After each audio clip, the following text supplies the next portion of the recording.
Hey everybody, it's Anna. Welcome to a new tarot story this week. We start with the Monday card, and for that we have the Seven of Swords reversed.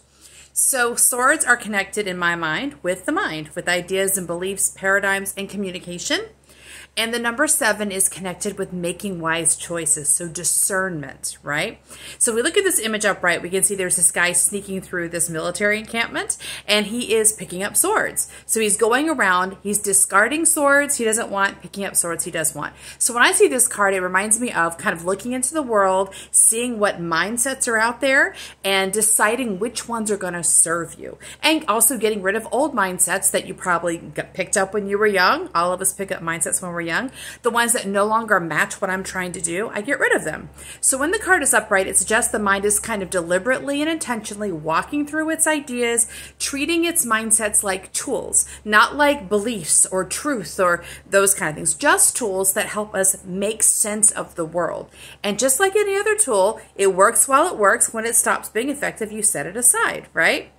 Now, this card came to us reversed. That suggests to me that the mind may be having a hard time intentionally and deliberately sorting through its mindsets. And this actually makes sense. When I have this card upright, it suggests to me the mind is actually being supported by the soul, because the mind on its own does get attached to mindsets. So it's not neutral about them. It's like belief systems and identities and things like that. The mind kind of grabs hold of those things and makes itself feel secure by the certainty of this tool. So the mind needs help in recognizing that its certainty and its clarity is not defined by a certain mindset, but rather by its connection to the soul. So when the card is upright, it suggests to me that the soul and the mind are working together. The mind feels pretty confident, pretty supported in sort of letting go of these old things. Even though it can feel a little scary sometimes to lose things you're familiar with, it does no longer put its faith in those ideas. It now puts its faith in this sort of mysterious connection to the divine and to the universe. When it's reversed, it suggests to me the mind is not really being supported all the way. So the mind is maybe actually trying to do a good job in releasing old mindsets, moving forward, but it can't figure out how to do that, or it can't fully release the old mindsets, in part because it's trying to do it by itself. So many times we talk about developing a relationship between the soul and the mind.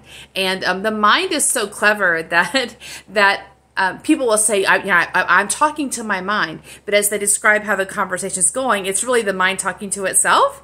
Now, sometimes the mind can't talk itself out of being stuck. There are times when the mind can do that. But often, if you keep trying to do it that way and you think that you're talking to the mind, but it's not getting anywhere, it's probably because the mind is in conversation with itself. And that means it is limited to what it is able to accomplish. And the mind by itself can't do a lot of creative thinking. It can't do, it just needs support from the soul. So consider if you find yourself kind of in a circle, like you're trying to solve a problem, you can see the problem is there. This suggests to me the mind might know there's a problem and it's trying to solve it, but it can't get to the bottom of it. And that's because it's trying to do it on its own. So consider if you've seen yourself in a pattern of sort of chasing your own tail, like maybe you think you solved the problem, it comes back the next day or the next week, then you know, even though the mind is diligently trying to make a decision, it's not able to accomplish it all the way. Consider what else you can do. How can you support the mind? How can you bring in the divine support and love of the soul to help this work along? That's today's card. See you for tomorrow's. Bye.